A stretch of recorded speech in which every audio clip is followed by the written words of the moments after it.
महाभारत के युद्ध में एक पल ऐसा भी आया था जब महारथी कर्ण की मौत अर्जुन के तीरों से नहीं बल्कि साक्षात हनुमान जी के क्रोध से होने वाली थी। क्या आप जानते हैं कि अर्जुन के रथ की ध्वजा पर बैठे शांतिप्रिय हनुमान आखिर इतने क्रोधित क्यों हो गए थे कि उनकी एक हुंकार से पूरा कुरुक्षेत्र कांप उठा था। अगर उस दिन स्वयं भगवान श्री कृष्ण ने उन्हें न रोका होता तो शायद महाभारत का इतिहास उसी क्षण खत्म हो गया होता। कुरुक्षेत्र का महासंग्राम अपने चरम पर था। कर्ण और अर्जुन के बीच ऐसा भयंकर युद्ध चल रहा था मानो प्रलय आ गई हो। कर्ण अपने विजय रथ पर सवार होकर अर्जुन पर विनाशकारी बाणों की वर्षा कर रहे थे, लेकिन तभी एक अनर्थ हो गया। कर्ण के धनुष से निकले कुछ अचूक बाण सीधे रथ हाँक रहे श्री कृष्ण को जा लगे। उन बाणों के प्रहार से माधव का दिव्य कवच कटकर गिर गया और उनके अंगों पर घाव हो गए। अर्जुन के रथ की ध्वजा पर अदृश्य रूप में विराजमान साक्षात रुद्रावतार हनुमान जी से अपने आराध्य का यह कष्ट देखा नहीं गया। जिस प्रभु श्री राम के लिए उन्होंने लंका जला दी थी, आज उन्हीं के अवतार श्री कृष्ण को लहूलुहान देखकर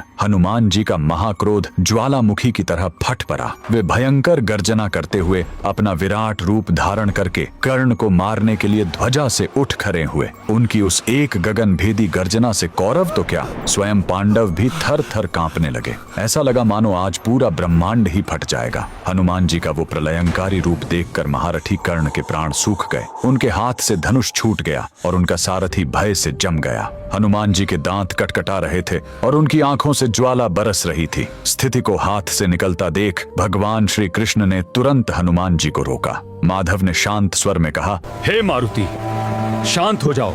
अगर तुम क्रोध में भरकर कर्ण को कुछ क्षण और ऐसे ही देखते रहें तो ये महारथी यहीं खंडित होकर भस्म हो जाएगा। हे पवन पुत्र, ये तुम्हारा त्रेता युग नहीं बल्कि द्वापर युग है।